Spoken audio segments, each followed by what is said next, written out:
Hey Bridge family, thanks for tuning in for a quick update on where we are with relaunching and coming back in person. All a part of this discovery process, we've had two kind of main filters. The first one being the biggest, and really the question at hand becomes, what is God's best in all of this? We all have preferences, we all have thoughts. We can all look around and see what this church is doing, what individual is doing, but ultimately our heart is, what is God's best? So that means a lot of laying down of life, laying down of thoughts, laying down of our preferences even, and that's been the leading suit in all of this. And with that, question becomes, what is the best for the Bridge family? And as the teams have gotten together and the leaders have talked, and I met with our leadership team last night, really the consensus in this time, what is best for the church family, is not trying to move forward with any in-person gatherings on the church property, whether that be indoor or outdoor.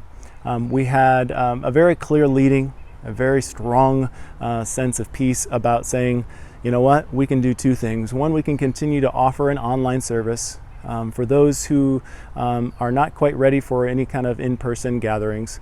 And two, we can encourage, and even a greater step, and this is where today's conversation comes into play, is make some intentional efforts to help administrate some of those connections where families and individuals can come together in a shared space who have the confidence from the Lord that that's part of what they're called to do right now, is actually meet in person and experience the Lord's presence together in worship.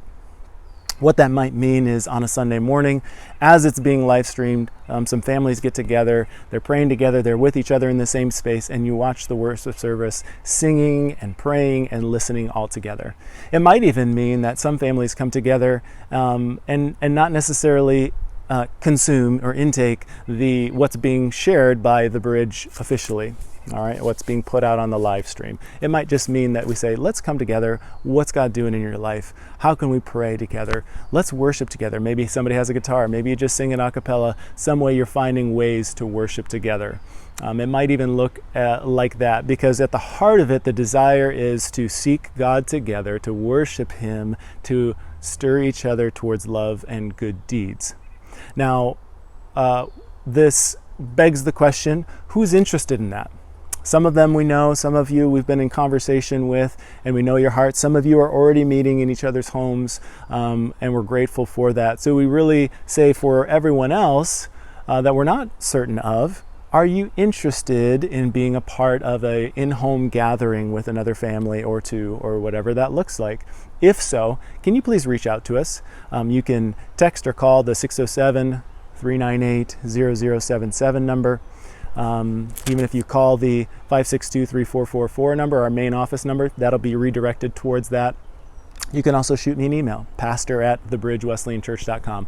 That lets me know, hey, I'm interested and maybe looking for a place to get connected to. We want to help make some of those connections. Secondly, some of you are willing to host. You're willing to open up your home and have some people in.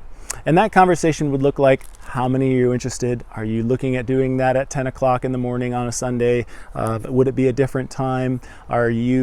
What are you comfortable with and not comfortable with? So those would be helpful details as we are fielding some of those responses and being able to direct them into some right places and make some connections. And our hope is not only that a Sunday morning felt need of I get to gather with somebody would take place, but one of our bigger dreams is that we would be the church in small gatherings, getting to know each other in deeper ways, so that truly we could be built up and encouraged, fulfilled, attaining to that maturity of faith, being complete and whole, being ready for the mission that God's given us. And that would be an exciting thing, right? So thank you all for your understanding in this, your desire to be unified in this. And I just want to read Ephesians 4 for us as we kind of close out this update, which will be just hopefully an encouraging and a guiding word that leads us from this point on.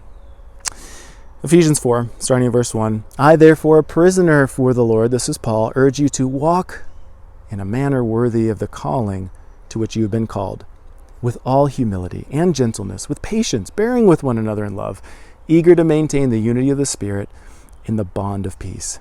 There is one body, one Spirit, just as you're called to one hope that belongs to your call, one Lord, one faith, one baptism, one God and Father of all, who is over all and through all and in all.